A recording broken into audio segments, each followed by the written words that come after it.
How much does a Disney vacation really cost? Well, the answer isn't as simple as you think it is. But stick with me, I'm breaking it down piece by piece, so by the end of this video, you'll be able to make a smart, well-informed guess on what your trip budget should be. We're spilling the tea, or in this case, it's coffee. Hi theme park friends, welcome back to Casey's Corner Reviews, where we bring you the best tips, tricks, and insights to make your Disney vacation truly magical.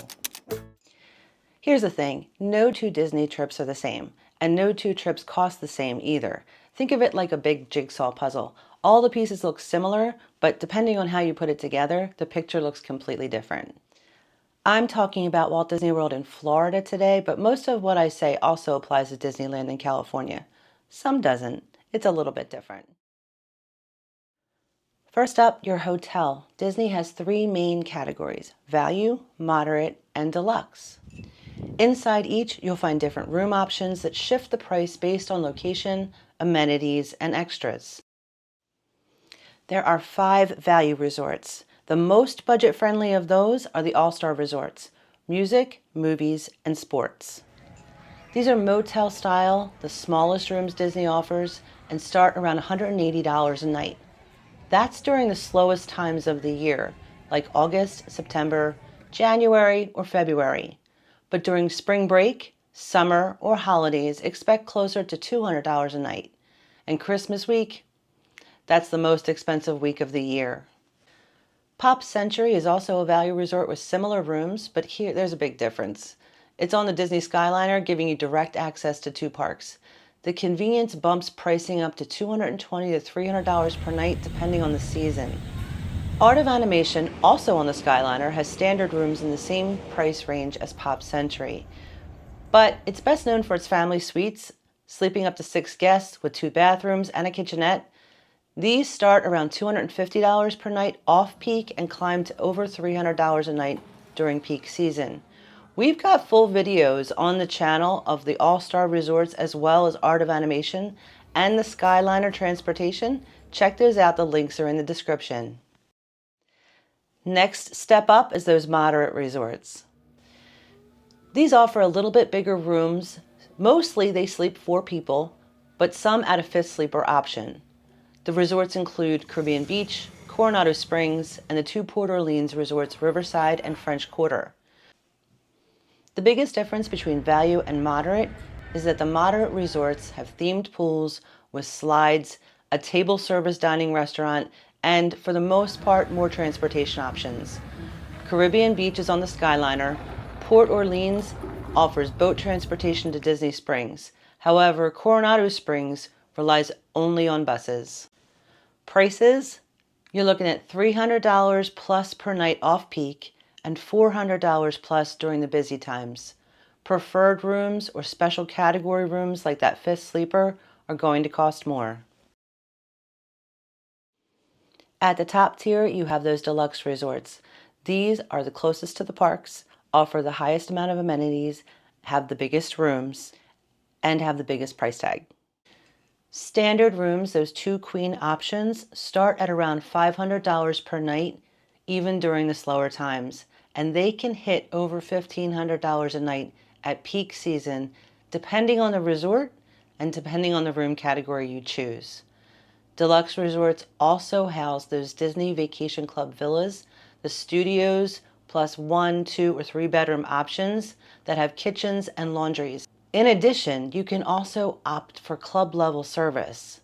Those club level rooms get concierge perks and access to the lounges. Those club level lounges offer complimentary snacks and beverages throughout the day. That saves you more on food.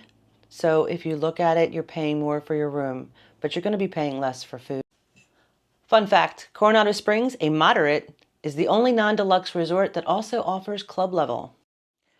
Next up is tickets, and this is where the pricing gets even trickier. The price of tickets depends on the day, the park, whether you add the park hopper option, and price can change without warning.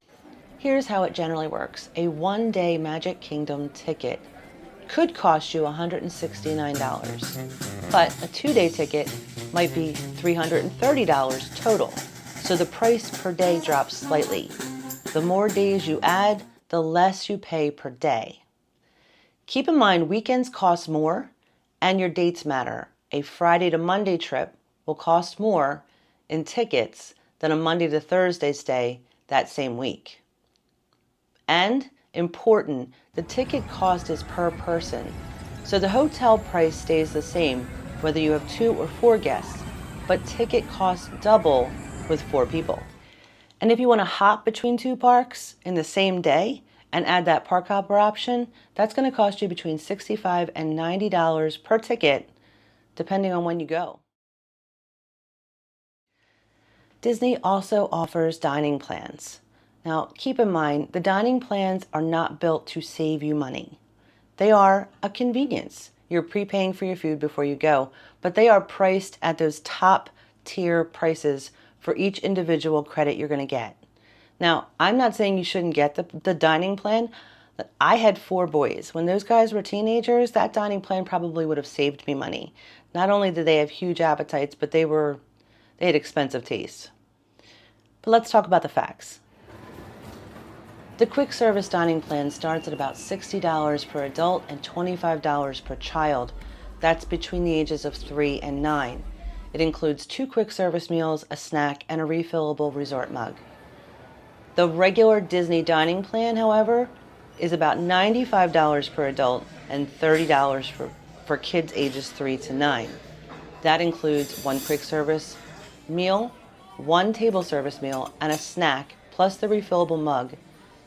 And those credits are per day per person. And the important thing to know about the dining plans is that if you add it to your package, it's going to apply to every person in your travel group.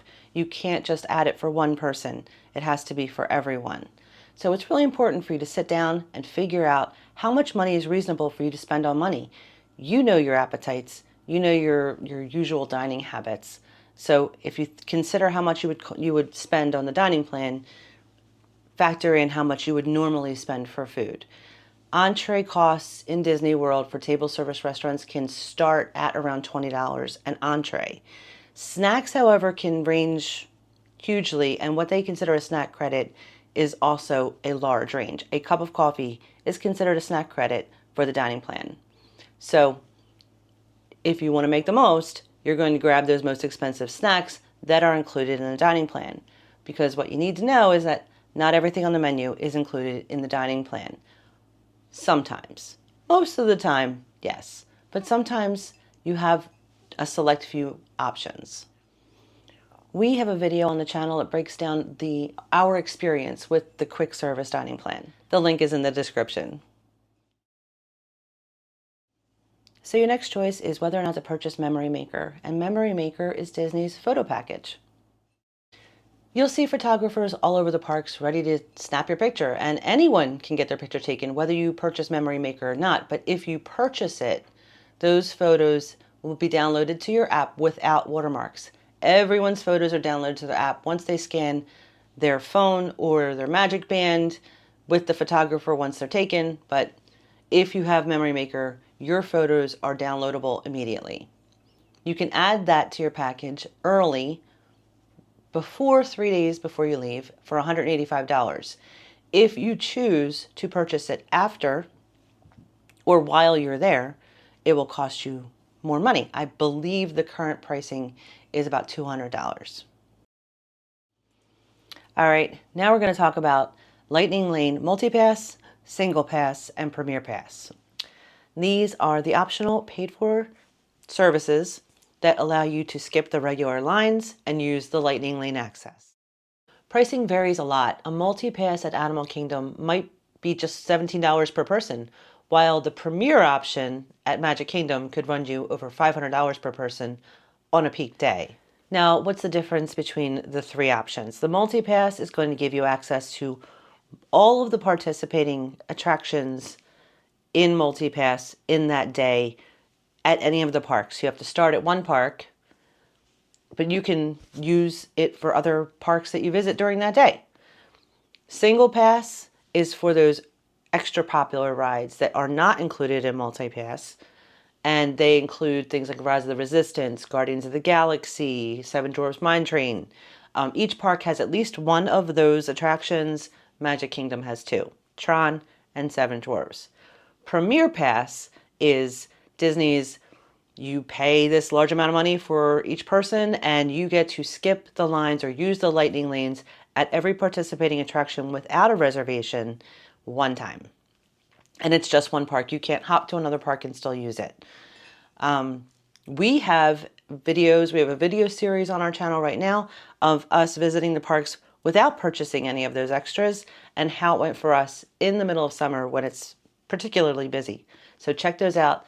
Those links are also in the description. So you can see between how big your party is, what resort and room you choose, two different decisions, the ticket package, the add-ons, the extras like the lightning lane, budgeting for food, how pricing, a general assumption of how much a Disney vacation should cost you is really hard to gauge or answer. However, unofficially, when people ask me this question, as a general rule, I tell them that you should at least budget for $1,000 per person for your trip. That is not anything official. That doesn't come from anywhere but myself, just my experience and my observation. You can spend less if you add in the discounts and don't opt for any of the extras. You stay at a value resort. It might come in a little bit less than that. You could spend far more than that if you decide to stay at a deluxe resort in a villa, club level, add 10 days of tickets. I mean, it depends on your group. It depends on your group.